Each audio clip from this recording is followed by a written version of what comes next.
George Ring bounced and bowed, rising a foot from the mattress. He and Mr. Ellingham could not see each other. Nobody could see the woman with the Spanish comb. "I hope you'll excuse the room to Mr. Bennett," George Ring said. He bounced a few steps in the direction of the hidden statue. "I don't think it needs any excusing, Mr. Ring," Samuel said. "I've never seen such a comfortable room." "Oh, but it's terrible." George Ring was moving up and down rapidly. "It's very kind of you to say it's comfortable, but look at the confusion. Just think of living here. You've got something on your finger. Did you know that? 3 guesses. It's a bottle." He shook his curls and laughed as he bounced. "You don't know anything yet," said Mr. Ellingham's voice. The heavy bouncing had shaken down a carpet onto the hall stand, and he was hidden as though in another, lower room. "You don't know anything about him. You wait. What are you bouncing about for, George? People don't go bouncing about like a ball as soon as they come into a room." "What don't I know about you?"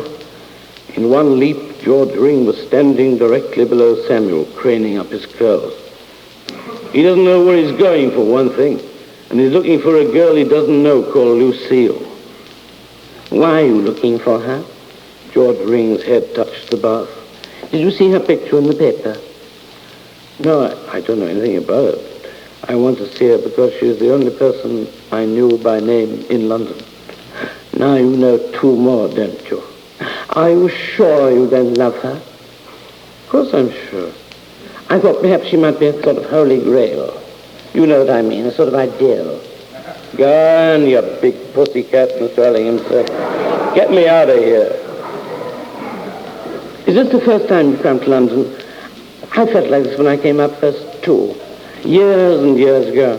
I felt there was something I must find. I can't explain it. Something around the corner. I searched and searched. I was so innocent. I felt like a sort of knight." "Get me out of here, Mr. Ellingham. I feel like the whole room's on top of me." "I never found it." George Ring laughed and sighed as he stroked the side of the bath. "Perhaps you'll be lucky. You'll walk around the corner and there'll be Lucille." "Lucille. Is she on the telephone?" "Yes, I got her number in my book." "Oh, that makes it easier, doesn't it?" "Come on, Rose," he said. "I know exactly where you are. She's in a pet." Samuel rocked softly on his box in the middle of the furniture. This was the fullest room in England. How many hundreds of houses have been built in here? Tables and chairs coming in on a wooden flood, chests and cupboards soaring on ropes through the window and settling down like birds.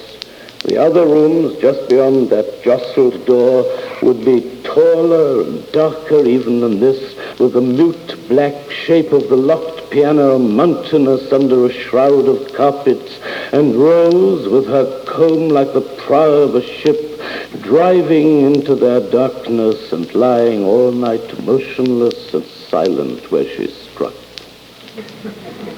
Now she was dead still on a sunk bed between the columns of chairs, buried alive, soft and fat and lost in a grave in a house.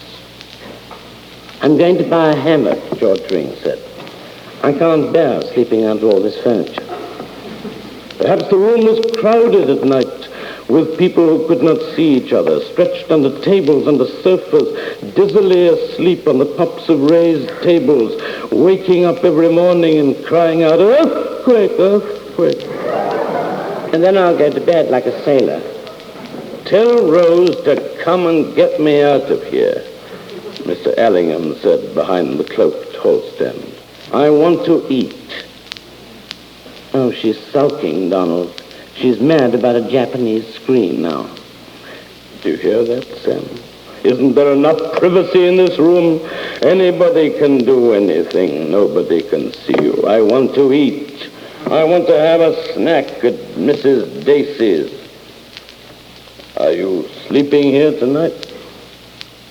Who? Me? You can dust down into the other rooms if you think you can get up again. There's enough rooms for a harem. Harem, George said, pronouncing it the other way. You've got company, Rose, darling. Do come out and be introduced. Thank you, Mr. Ellingham, Samuel said.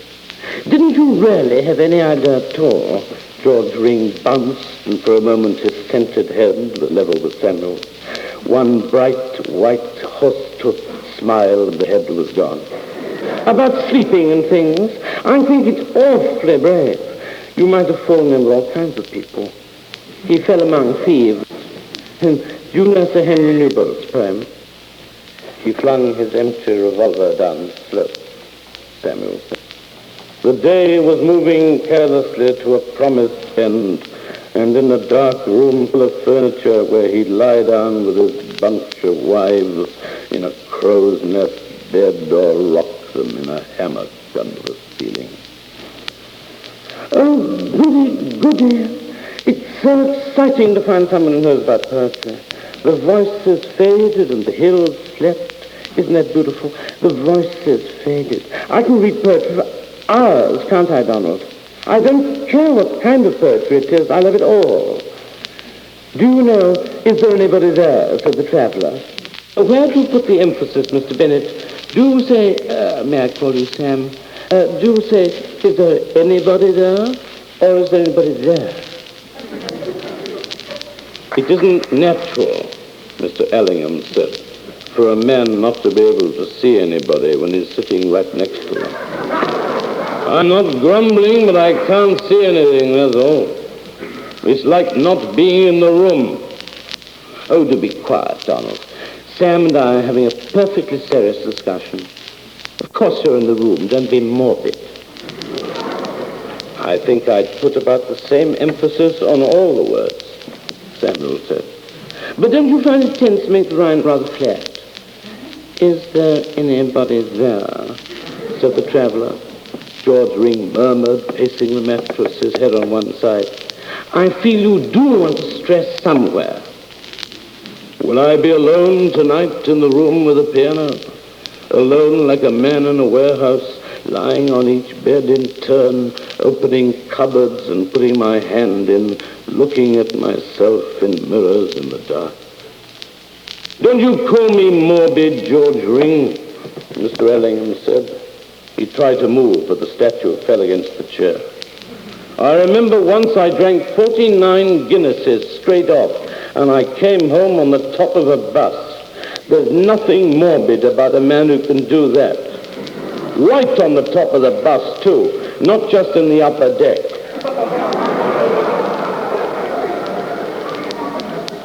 All the room be full as a cemetery with the invisible dead breathing and snoring all around me, making love in the cupboards, drunk as tailors in the dry baths.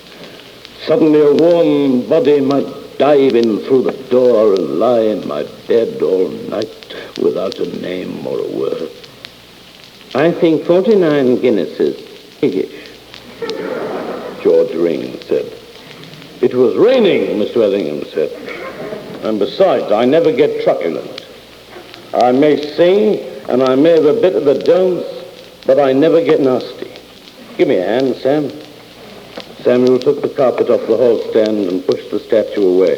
It had fallen between Mr. Allingham's legs. He came up slowly into sight and rubbed his eyes like a man waking. I told you, you get trapped. Coming to Dacey's, George? I'll have to stay for hours, you know that. You know I'm the only person who can humor Rosie when she's in one of her states. Oh, come on, Rosie, don't be temperamental. It's 90% temper and 10% mental. Just because you're an actress who thinks you can stay under the furniture all the afternoon. I'll count 5. Samuel followed Mr. Ellingham to the door. 5, 6, 7. George Ring said as Mr. Ellingham slammed the door hard, and his voice was lost in the noise of furniture falling. They went down the stairs into the hallway that smelt of cabbage, and then out into the grey street. I think it must have been the rocking chair.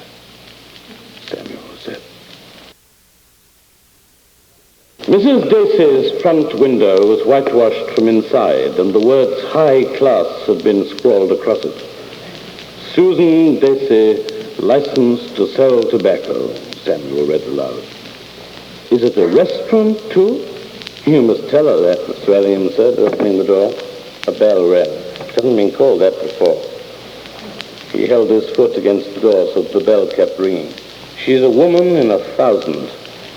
A tall, thin, dignified woman came through the private door at the back of the shop, her hands clasped in front of her. She was dressed in black almost down to the ankles, with a severe white collar, and she held her head primly as though it might spill. God help the other 999. But she smiled then, and her eyes were sharp and light. The dullness raced from her mouth, leaving it cruel and happy. Take your trotter off the door, she said. The bell stopped. That's better. You make enough noise to wake the dead. She was a well-spoken woman, clear and precise, like a schoolmistress. Keeping well, Mrs. Dacey? This is a new friend, Sam Bennett. 2 pies and 2 coffees, please. Where's Polly? Up to no good, said Mrs. Dacey, stepping from behind the counter. Her grand dress floated around her. You're from the country, she said over her shoulder, and turned the coffee tap on the brass urn. How'd you like Aikimo? That's me. Mr. Ellingham blushed on one side of his face. I'm not from the country, really. Samuel told her where he came from. I met Mr. Ellingham in the station. I'm going to sleep in his flat tonight. I'd sooner sleep in a ship, she said. The coffee was thick and white and tasteless. They took their cups to a cubicle, and Samuel brushed off the crumbs from his chair with his sleeve. His hat was gone. There were small pellets of dirt in the back of his feet. You've got a bottle on your finger, she said. There, you see, everyone notices. Why don't you take it off, Sam? It isn't a decoration, it isn't useless, it's just a bottle. I think my finger must have swollen, Mr. Ellingham. The bottle's much tighter now. Let me have a look at you again.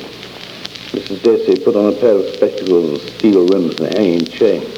She's only a baby. I'm 20. Aikimo's baby farmer. She walked carefully to the back of the shop and called, Polly, Polly, come down here. Polly, Polly. The girl's voice called back from high up the house. What for, Ma? Come and get a gentleman's bottle off. Sounds like a Russian composer, doesn't it, darling? George Ring said at the door. What a marvelous dress. You look like a murderess. Sat down next to Samuel. I couldn't get Rose to move. She's going to lie there all day in a tantrum. Do tell me what's happening, everybody. It's that bottle again, Mr. Ellingham said. Why didn't he put his finger in a glass or something? I don't know what he was poking about his finger in the first place. It's an enigma to me. Everything's an enigma to you. You don't understand the slightest touch of originality.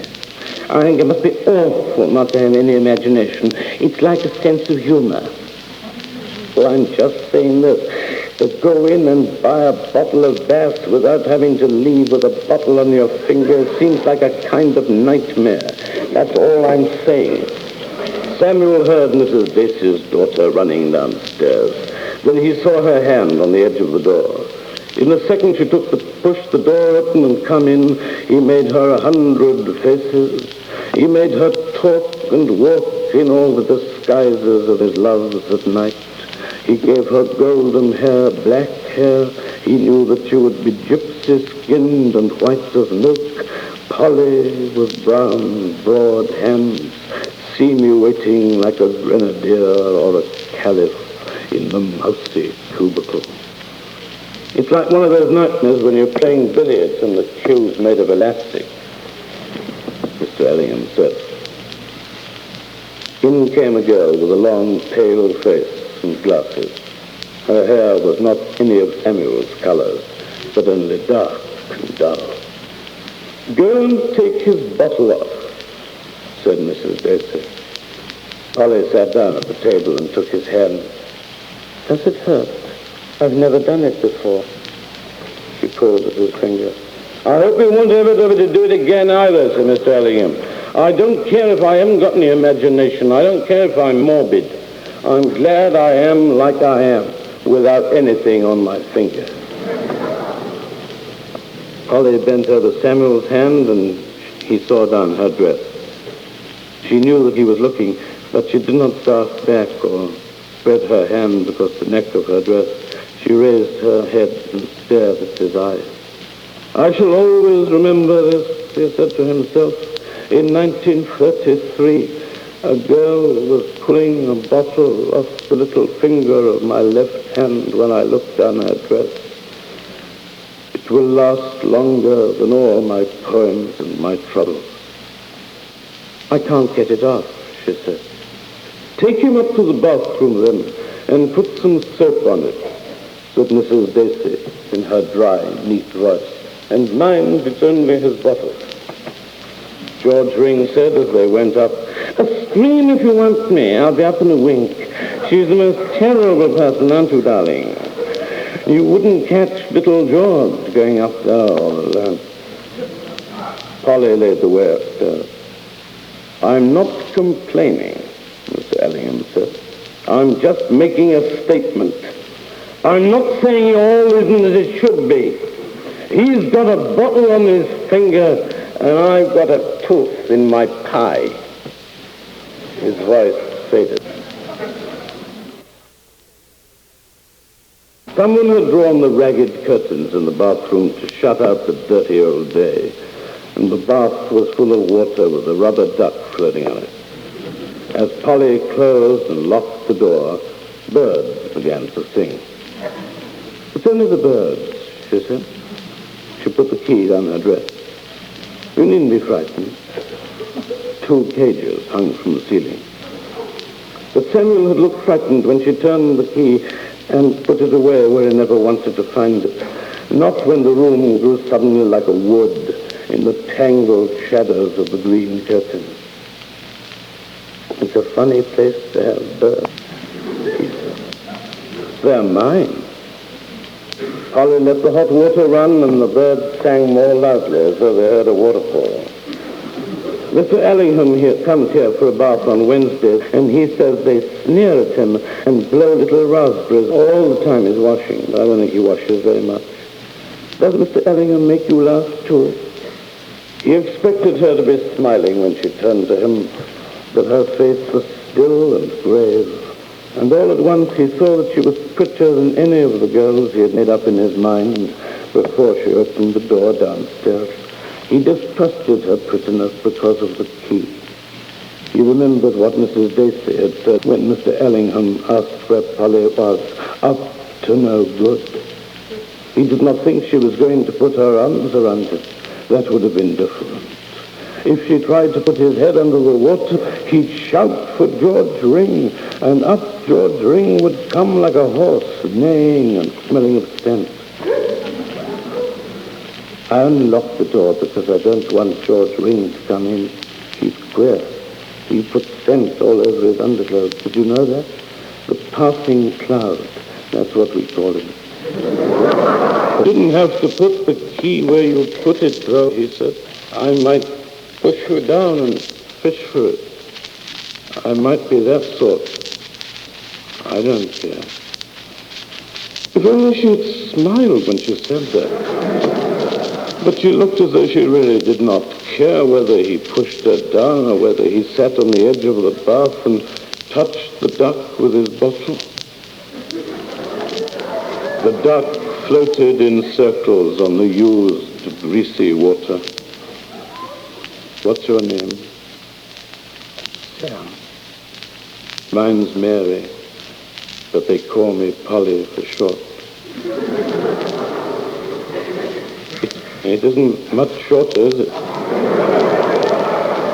No. It's exactly the same length. She sat by his side on the edge of the bath. He could not think of anything to say. Here was the locked door he had often made up in stories and in his head, in bed in Mortimer Street, and the warm hidden key, and the girl who was willing for anything. The bathroom should be a bedroom, and she shouldn't be wearing glasses. Will you take off your glasses, Polly? If you like, but I won't be able to see very far. You don't have to see very far. It's only a little room. He said, can you see me? Of course I can. You're right next to me. Do you like me better now? You're very pretty, I suppose, Polly. Pretty, Polly, she said without a smile. Well, he said to himself, here we are. Here she is without her glasses on.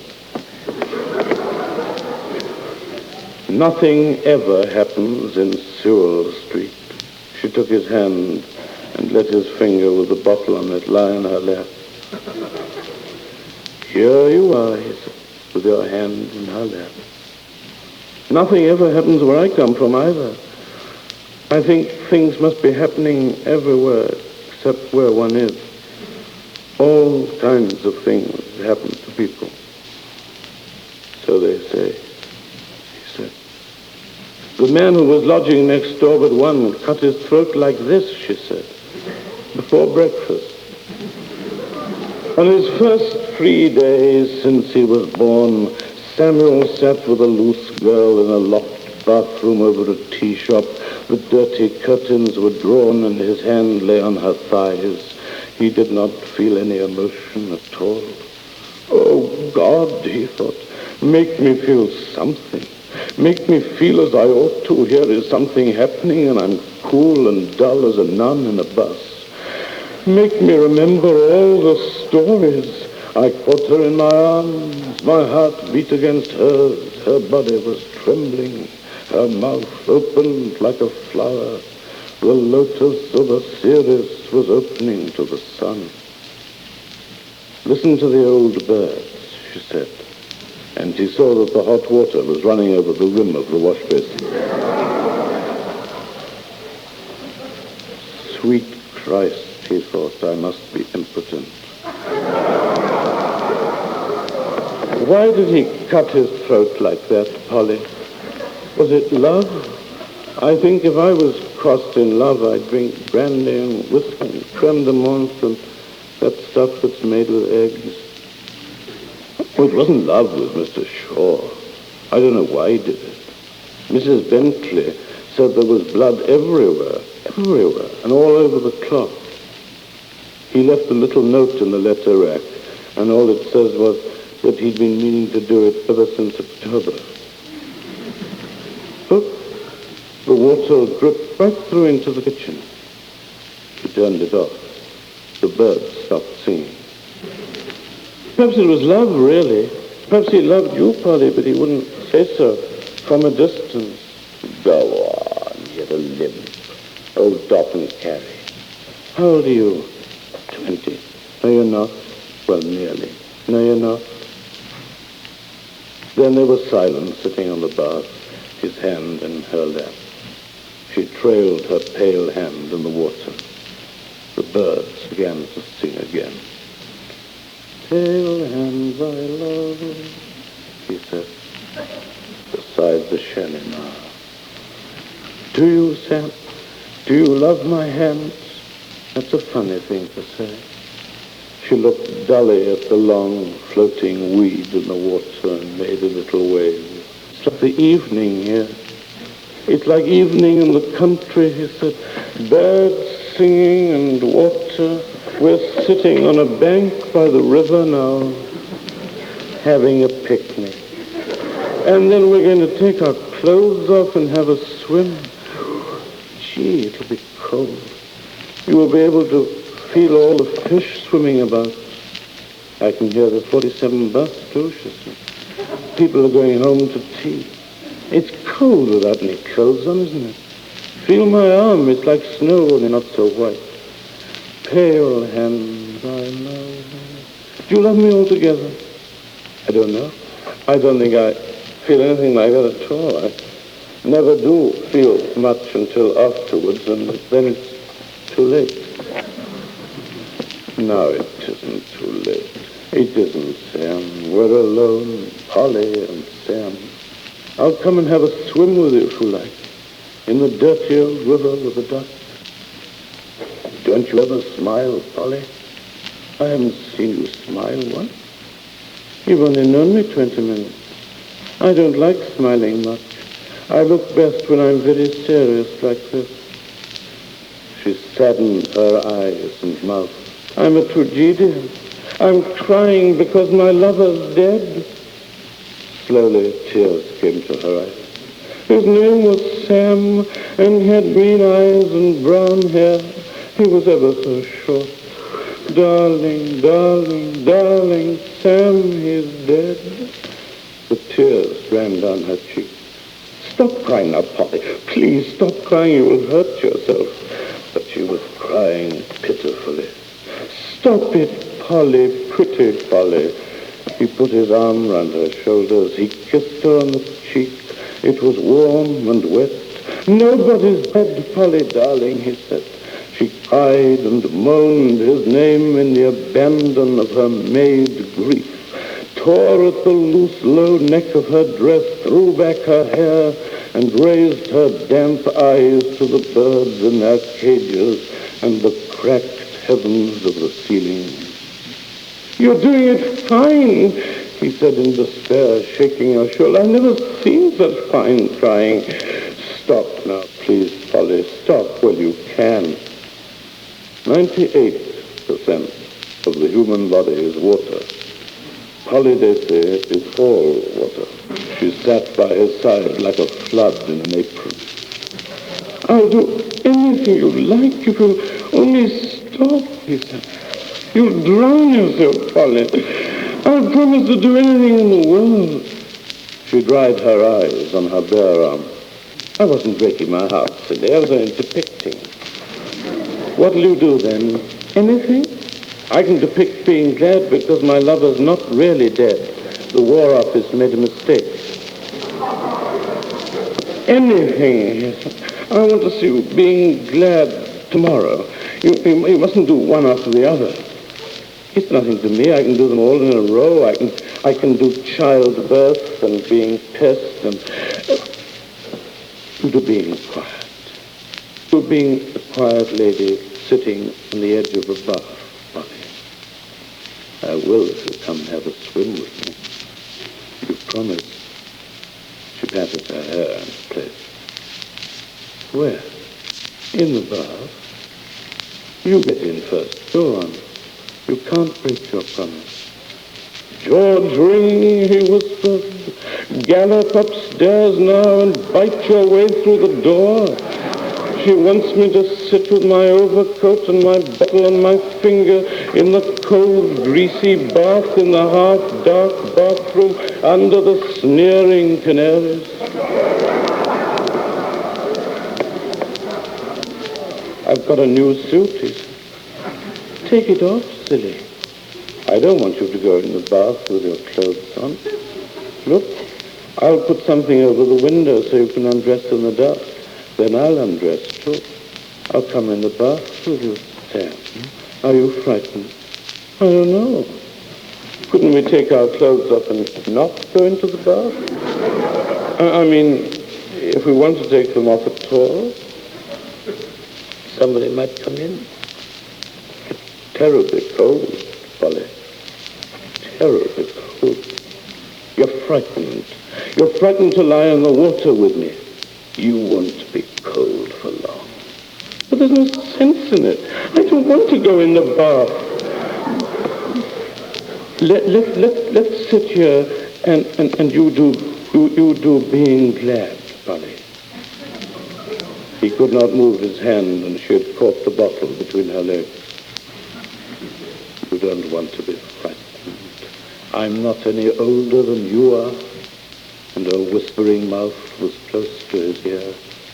As soon as you get in the bath, I'll jump on top of you in the dark.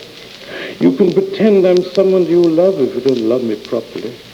You can call me any name. dug her nails into his hand. Give me your coat.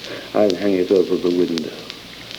Dark as midnight, she said, as she hung the coat up, and her face in the green light through the curtains was like the girl's under the sea. Then all the green went out, and he heard her fumbling. I do not want to drown. I do not want to drown in Sewell Street or Circe Street, he whispered under his breath. Are you undressing? I can't hear you. Quick, quick, Sam. He took off his jacket and pulled his shirt over his head. Take a good look in the dark, Mortimer Street. Have a peek at me in London. I'm cold, he said. I'll make you warm, beautifully warm, Sam.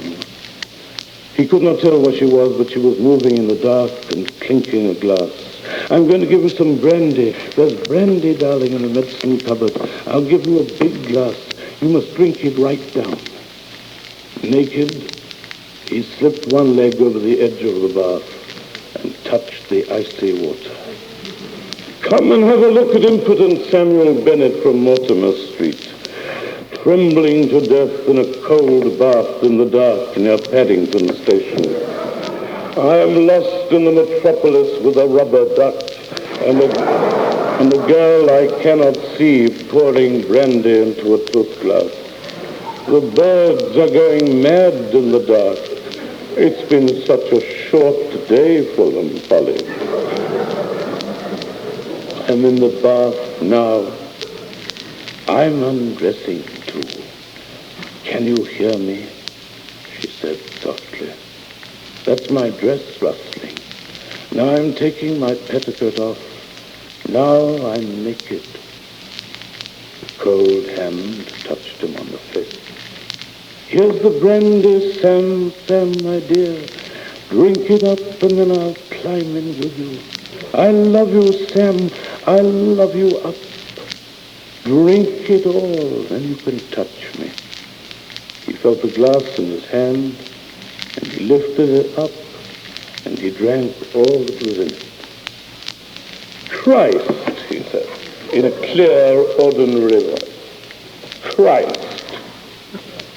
Then the birds flew down and kicked him in the eyes, carefully, brutally, on each temple, and he fell back in the bath. That was all the birds singing under the water, and the sea was full of feathers that swam up his nostrils and into his mouth. A duck as big as a ship sailed up on a drop of water as big as a house and smelt his breath as it spurted out from broken, bleeding lips like flames and water spouts. Here came a wave of brandy and birds, and Mr. Allingham, naked as a baby, riding on the top with his birthmark like a rainbow, and George Ring swimming breaststroke through the open window, and three Mrs. Daces gliding in yards above the flowing ground.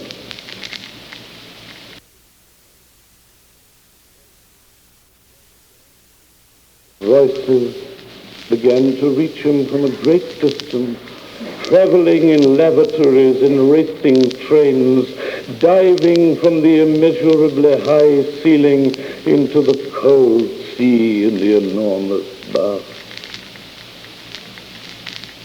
You see what I see? That was the voice of the man called Allingham, who slept under the furniture. He's taking a little dip. Don't let me look, Donald. He's bare all over. I know him, Samuel thought. That's George Ring, the horse. And he's ill, too, silly Sam. Lucky Sam. He's drunk, George.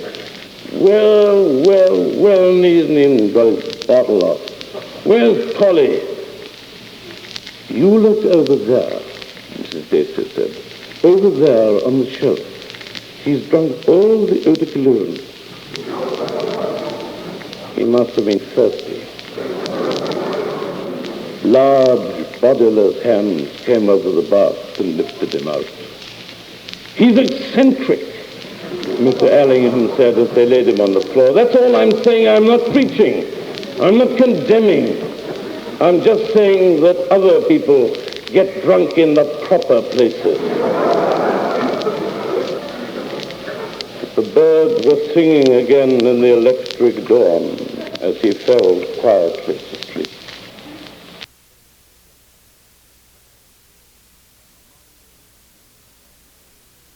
Among those killed in the dawn raid was a man aged 100. When the morning was waking over the war, he put on his clothes and stepped out, and he died. The locks yawned loose and a blast blew them wide. He dropped where he loved on the burst pavement stone and the funeral grains of the slaughtered floor. Till his street on its back he stopped the sun, and the craters of his eyes grew spring shoots and fire when all the keys shot from the locks and rang. Dig no more for the chains of his gray-haired heart. The heavenly ambulance drawn by a wound, assembling waits for the spade's ring on the cage. Oh, keep his bones away from that common cart. The morning is flying on the wings of his age, and 100 storks perch on the sun's right hand.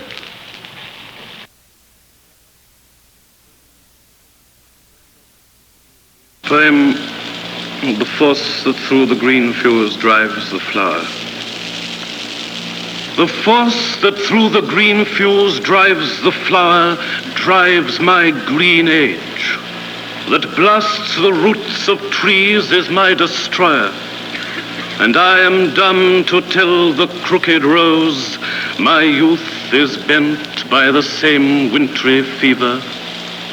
The force that drives the water through the rocks drives my red blood, that dries the mouthing streams, turns mine to wax. And I am dumb to mouth unto my veins how at the mountain spring the same mouth sucks. The hand that whirls the water in the pool stirs the quicksand, that ropes the blowing wind, hauls my shroud sail. And I am dumb to tell the hanging man how of my clay is made the hangman's lime. The lips of time leach to the fountainhead. Love drips and gathers, but the fallen blood shall calm her sores.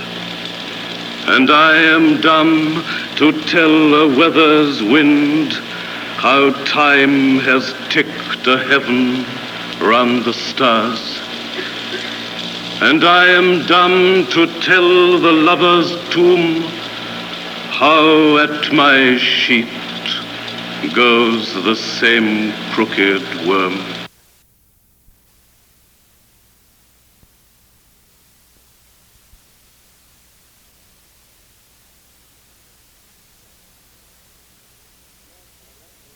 Well, I'd like to read a piece of prose that, again, using some great writer's phrase, a piece of work in progress. And this is part of a short story. It's going to be a fairly long story. I'm trying to avoid the word novel, called Adventures in the Skin Trade. And this little bit begins when a young man comes to London for the first time and goes into the bar of Paddington Station. Nipper Bass, please, and a ham sandwich. He took them to a table in a corner, brushed off the crumbs with his wet hat, and sat down just before noon. He counted his money. £8, 9 and a penny, nearly £3 more than he'd ever had in his life. Some people had this every week. It had to last him until he was dead. At the next table sat a plump, middle-aged man with a chocolate-brown birthmark over his cheek and chin like the half of a beard. He was propping his book against an empty bottle when a young man walked over to him from the counter. "Hello, Sam." "Hello, Ron. Fancy seeing you." He was Ronald Bishop, who used to live in the Crescent off Stanley's Grove. "Been up in the smoke for long, Sam?" "Oh, just arrived. How's tracks?" "Oh, same as me. We must be in the same train." "Oh, so. Still at the old same game, Sam?" "Yes, up in the business." "You at the usual?" "Yeah." They had never had anything to say to each other. "Where you staying, Ron?" "Oh, usual, Strand Palace." "Oh, Bessie, I'll be seeing you then." "Okay. Make it tomorrow in the bar about 7:30. "Okay. It's a date, don't forget." "No fear." They both forgot it at once. "Well, I'll be seeing you. Be good." As Ronald Bishop walked off, Samuel said silently into his glass, "A fine beginning. If I go out of the station and turn round the corner, I'll be back in number 42. The little Proberts will be playing doctors outside the load of hay. The only stranger anywhere near me is a businessman with a stained face reading the palms of his hands. No, here comes a woman in a fur coat. She's going to sit next to me. Yes, no. I smelt her as she passed. Eau de cologne and powder and bed. The woman sat down 2 tables away, crossed her legs, powdered her nose. This is the beginning of an advance. Now she is pretending not to notice that her knees are uncovered. "There's a lynx in the room, lady. Button your overcoat." She's rattling her spoon and her saucer to attract my attention, but when I stare at her hard without smiling, I see she is looking down gently and innocently into her lap as though she had a baby there. He was glad she was not brazen. "Dear Mother," he wrote with his finger on the back of an envelope, looking up between every few invisible words at the unnoticing woman opposite. "This is to tell you that I arrived safe and that I am drinking in the buffet with a tart. I will tell you later if she is Irish. She is about 38 years old, and her husband left her 5 years ago because of her carryings on. Her child is in a home, and she visits him every other Sunday. She always tells him that she is working in a hat shop. You need not worry that she will take all my money, as we loved each other on first sight. And you need not worry that I shall break my heart trying to reform her, because I have always been brought up to believe that Mortimer Street, where I was born, is what is right, and I would not wish that on anybody. Besides, I do not want to reform her. Not that I think she is nasty. Her business is very hard on stockings, so I'm going to pay the first week's rent for our little room in Pimlico. Now she is going across to the counter to buy another cup of coffee. I hope you will notice that she is buying her own. Everybody in the buffet is unhappy except me. As she came back to her table, he tore up the envelope and stared at her unsmiling for a full minute by the Bovril clock. Once she raised her eyes to his, then looked away. She was tapping her spoon on the side of her cup, then opening and closing the clasp of her handbag, then turning her head round slowly to face him, and then looking again away quickly through the window. She must be new, he thought with a sudden compassion, but he did not stop staring. Should I wink? He tilted his hard, wet hat over one eye and winked. A long, deliberate wink that screwed up his face and made his burning cigarette nearly touch the blunt end of his nose. She snapped her handbag, pushed 2 pennies under the saucer, and walked right out of the room, never looking at him as she passed. She's left her coffee, he thought, and then, my God, she was blushing. A fine beginning. Did you speak? Asked the man with the birthmark, spying up. His face was red and purple where it wasn't brown, faintly shabby and unshaved, shiftily angry about the eyes, as though his cunning were an irritation impossible to bear. I think I said it was a fine day. Stranger in town? Yes, I've just come up. How do you like it? He did not appear to care at all. I haven't been outside the station yet.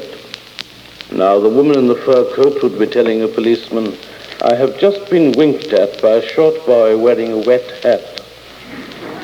But it isn't raining, madam. That would settle him. He put his hat under the table. There's plenty to see, the man said, if that's what you want. Museums, art galleries. Without speaking, he went through a list of other attractions. Museums, he said after a long pause. There's one at South Kensington, and there's the British Museum, and there's one at Whitehall with guns. I've seen them all, he said. Now every table was occupied. Cold, stiff people with time to kill sat staring at their tea and the clock, inventing replies to questions that would not be asked, justifying their behavior in the past and the future, drowning every present moment as soon as it began to breathe, lying and wishing, missing all the trains and the terrors of their minds, alone at the terminus. Time was dying all over the room. And then all the tables except the one next to Samuel's were unoccupied again. The lonely crowd went out in a funeral procession, leaving ash and tea leaves and newspapers. You must move out of a station sometimes, you know, the man said, returning to a conversation that had no interest to him, if you want to see around. It's only fair. It's not fair to come up in a train and sit in a buffet and then go back and say you've seen London, is it? I'm going out now, quite soon. That's right, Vincent. Give London a chance. He is so tired of talking to me that he is nearly losing his temper, Samuel thought. He looked around him again, at the mourners fidgeting to the counter, at the quick whiskey drinkers in a knot by the tea urn, at the waitresses listlessly busy with cardboard cakes and small change. Otherwise, it's like not getting out of bed, isn't it, the man said. You've got to walk around, you know. You've got to move around sometime. Everybody does it, he said in a sudden, dull passion. Samuel bought another nip of Bass from a girl like Joan Crawford. This is the last one. Then I'm going, he said, when he'd returned to his table. Do you think I care how many more you have? You can stay here all day. Why should I mind? The man was looking at the palms of his hands again as his temper mounted. Am I my brother's keeper? Ronald Bishop stood still at the counter. Mortimer Street has tracked me down, Samuel thought bitterly, even into this lopsided quarrel with a palmist in a station restaurant. There was no escape. But it was not escape he wanted. The street was a safe hole in a wall behind the wind in another country. He wanted to arrive and be caught. Ronald stood there like a fury with a rolled umbrella. Come in, Mrs. Rosser, in your fawn and beige antimacassar coat with your tribal hat on your waves, and scream the news of the street across the table in your whisk-dry voice. I could not escape your fury on a bird's rock. You would be mincing and pinching down to the fishy sea with your beak gaped open like a shopping bag. I hate a nosy Parker, the man said, and got up. On his way to the counter, he passed the table where the Irish prostitute had sat and removed the pennies from under the plate. Stop, thief, said Samuel softly. No one could hear. There is a waitress with a consumptive husband who needs those pennies, and 2 children, Tristram and Eve. He changed the names quickly. Tom and Marge. Then he walked over and put a sixpence under the plate just as a waitress came to the table. It fell on the floor, he said. Oh, yeah? As he walked back, he saw that the waitress was talking to 3 men at the counter and nodding her head in his direction. One man was Ronald Bishop. One was the man with the birthmark. Oh, fine. If he had not broken the china at home before he left, he would have caught the next train back. The pieces would be swept up by now, but the tears would be running all over the house. Mother, he's put my crochet work up the chimney. He heard his sister scream in a guard's whistle. Get me a rubber to rub out coal, Hilda. I shall, of course, lose my position. That is only to be expected. Oh, my teapot. Oh, my blue set. Oh, my poor boy. He refused to look at the counter where Ronald Bishop inaudibly reviled him. The waitress knew as soon as she saw him that he stole from the begging tins of the blind and led them by the arm into thick traffic. The birthmarked man said that he had shown him a certain postcard and then had shown it to a customer in a fur coat. The voices of his parents condemned above the clattering of cups. He stared hard at his book, though the print climbed and staggered as if the tears of the left house had run down after him along the rails and flowed into this hot, suspicious room over the tea-stained air into his eyes. But the image was false, and the book was chosen for strangers. He did not like or understand it. My bills, my doilies, my willow plate. Ronald Bishop went out onto the platform. He seen you, Ron? Ronald Bishop's face was flushed with the embarrassment of not noticing him. One pleasure is, said Samuel to himself, that I do not know what I expect to happen to me. He smiled at the waitress behind the counter, and she stared away at once as guiltily as though he had discovered her robbing the till. I am not so innocent as I make out, he thought. I do not expect any old cobwebbed Fagin, reeking of character and stories, to shuffle out of a corner and lead me away into his grand, loud, filthy house. There won't be any Nancy to tickle my fancy in a kitchen full of handkerchiefs and beckoning unmade beds. I did not think a choir of loose women would immediately sing and dance around the little tables in plush cloths and advertised brassieres as I walked into London for the first time, rattling my fortune fresh as Copperfield. I could count the straws in my hair with one hand. Hush. I know you, he said. Cheater at patience, hee-ho peeper, keeper of nail clippings and earwax, lusting after silhouettes on Laburnum's blind, searching for thighs in the library of classical favorites, Sam Thumb in the manhole, crying up on windy days. I am not like that at all, he said, as the man with the birthmark came over to the table and sat down opposite him. I thought you were going, the man said. You told me you were going. You've been here an hour now. I saw you, Samuel said. I know you saw me. You must have seen me, mustn't you? Because you were looking at me, the man said. Not that I want the tuppence. I've got a house full of furniture. 3 rooms full to the ceiling. I've got enough chairs for everyone in Paddington to have a sit down. Tuppence is tuppence, he said.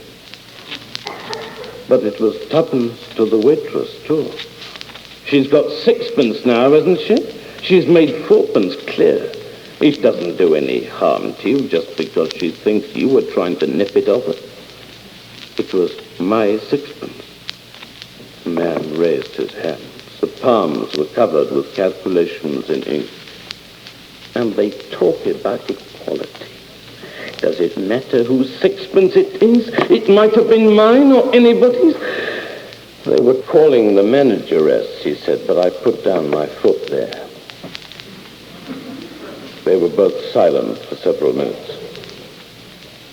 Made up your mind where you're going when you move out of here? The man said at last.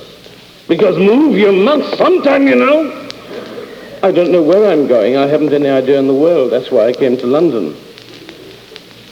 Look here, the man said, controlling his voice. There's sense in everything. There's bound to be. Otherwise we wouldn't be able to carry on, would we? Everybody knows where he's going, especially if he comes by train. Otherwise he wouldn't move where he took the train from. That's elementary.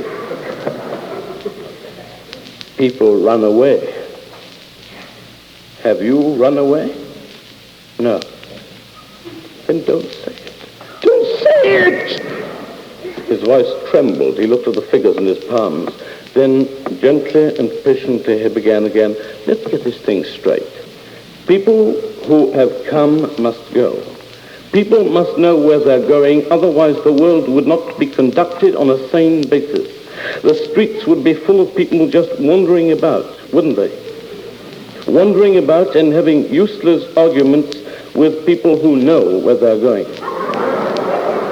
My name is Ellingham. I live in Cyril Street off Praed Street, and I'm a furniture dealer. That's simple, isn't it? There's no need to complicate things if you keep your head and know where you are. I'm Samuel Bennett. I don't live anywhere at all. I don't do any work either. What you going to do with him? I'm not a nosy bastard. I told you my business. I don't know. He doesn't know, Mr. Ellingham said. Don't think you're anywhere now, mind. You call this place anyway. This isn't anywhere. This is just breathing space. I've been wondering what was going to happen. That's what I've been discussing with myself. I came up really to see what would happen to me. I don't want to make anything happen myself. He was discussing it with himself, with a boy of 22. How old are you? 20. That's right. Discussing a question like that with a boy just out of his teens. What would you expect to happen? I don't know. Perhaps people would come up and talk to me at the beginning. Women, Samuel said. Why should they talk to you? Why should I talk to you? You're not going anywhere. You're not doing anything. You don't exist, he said. But all Samuel's strength was in his belly and his eyes. He should veil his eyes, or the marble-topped counter might melt, and all the clothes of the girls behind them might peel away, and all the cups chip on the shelves. Anyone might come up, he said. Then he thought of his fine beginning. Anyone, he said, without hope.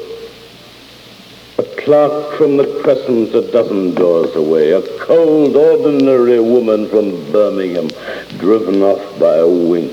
Anybody, a deacon from the valleys on a mean blind, with his pocketbook sewn in his con. An elderly female assistant on holiday from flannel and calico shop. Nobody he had ever wanted. Oh, anyone, of course. Janet Gaynor, Mr. Ellingham said. Marion Davis and Kay Francis and... You don't understand. I don't expect that kind of person.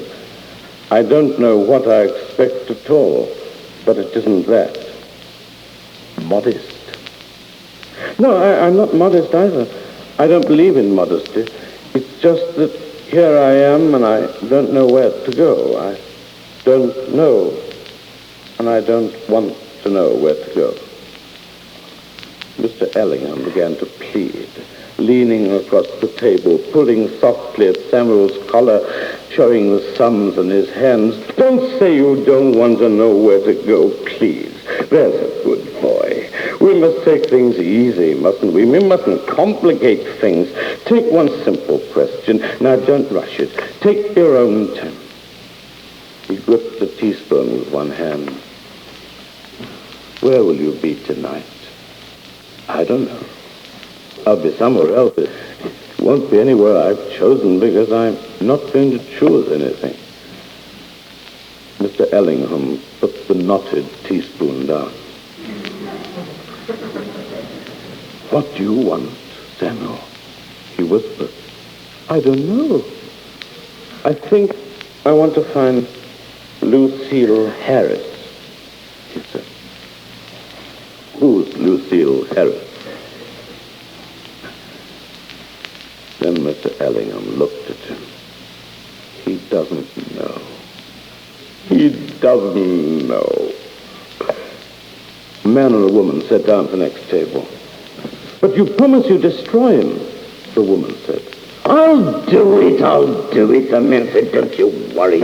You drink your tea, don't you worry. They had lived a long time together and had grown to resemble one another with their dry, bunched faces and their nibbling mouths. The woman scratched herself as she drank, as she gripped the edge of the cup with her grey lips and shook it. Tuppence, she's got a tail, Samuel said in a low voice. But Mr. Ellingham had not noticed them arrive. That's right. Have it your own way, he said. Oh, she's covered all over with fur. Samuel put his little finger on the neck of the empty bottle. I resign myself, Mr. Ellingham said. But you don't understand, Mr. Ellingham. I understand enough, he said. The couple of the next table stopped talking. You don't want to make things happen, don't you? I'll make them happen, all right. You can't come in here and talk to me like you've been talking. Lucille Harris, Lucy the Monk. The man and the woman began whispering. And it's only 1:30, the woman said. She shook her cup like a rat. Come on, we're going. Mr. Ellingham scraped back his chair. Where to? Never you mind. It's I'm making things happen, isn't it? I can't get my finger out of the bottle, Samuel said. Mr. Ellingham lifted the suitcases and stood up. What's a little bottle? Bring it with you, son. Father and son, too, the woman said, as Samuel followed him up. Where now? Outside in the roaring station. You follow me and put your hand in your pocket. It looks silly.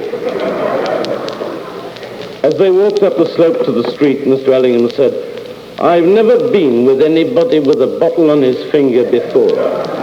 Nobody else has ever had a bottle on his finger. What do you want to put your finger in the bottle for? I just pushed it in. I'll be able to get it off with soap. There's no need to make a fuss. Nobody else has ever had to get a bottle off with soap. That's all I'm saying. This is Trade Street. It's dull, isn't it? All the horses have gone away, Mr. Ellingham said. This is my street. It's Cyril Street. It's dull, isn't it? It's like the streets at home. This is 23. There's the sign, 23. A boy passed them and shouted, Aikimo, to Mr. Ellingham. Mr. Ellingham opened the front door with the key. Second floor, first on the right. He gave 3 knocks. Mr. Ellingham, he said. And they walked in. The room was full of furniture.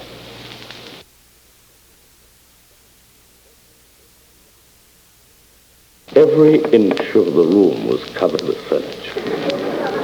Chairs stood on couches that lay on tables. Mirrors nearly the height of the door were propped back to back against the walls, reflecting and making endless the hills of desks and chairs with their legs in the air. Sideboards, dressing tables, chests of drawers, more mirrors, empty bookcases, washing basins, clothes cupboards. There was a double bed carefully made with the ends of the sheets turned back, lying on top of a dining table, on top of another table. There were electric lamps and lampshades, trays and vases, lavatory bowls and basins heaped in the chairs that stood on cupboards and tables and beds touching the ceiling.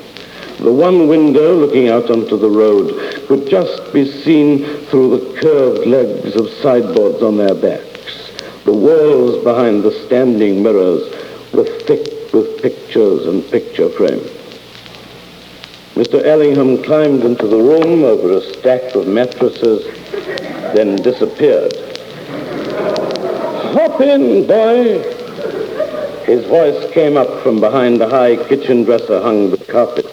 And climbing over, Samuel looked down to see him seated on a chair on a couch, leaning back comfortably, his elbow on the shoulder of a statue. "It's a pity we can't cook here," Mr. Ellingham said. "There's plenty of stoves, too." "That's a meat safe," he said, pointing to one corner, just under the bedroom suite. "Have you got a piano?"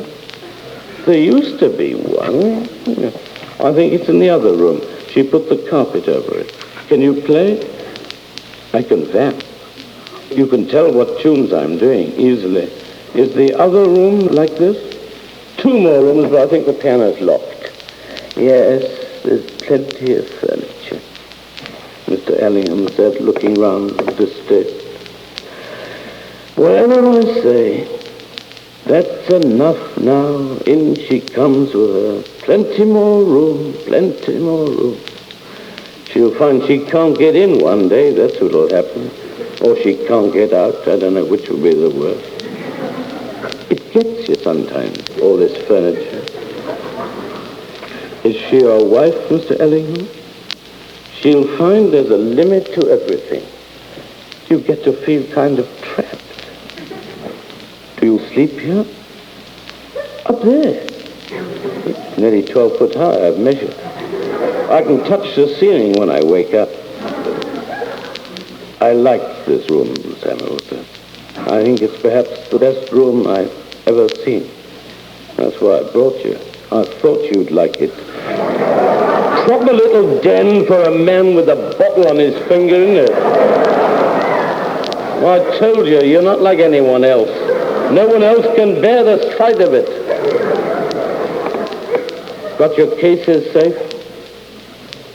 They're there, in the bath. Well, you keep an eye on them, that's all. I've lost a sofa. One more sweep and I'll lose my bed. And what happens when a customer comes, I'll tell you. He takes one peek through the door and off he trots. You can only buy what's on the top at the moment, see?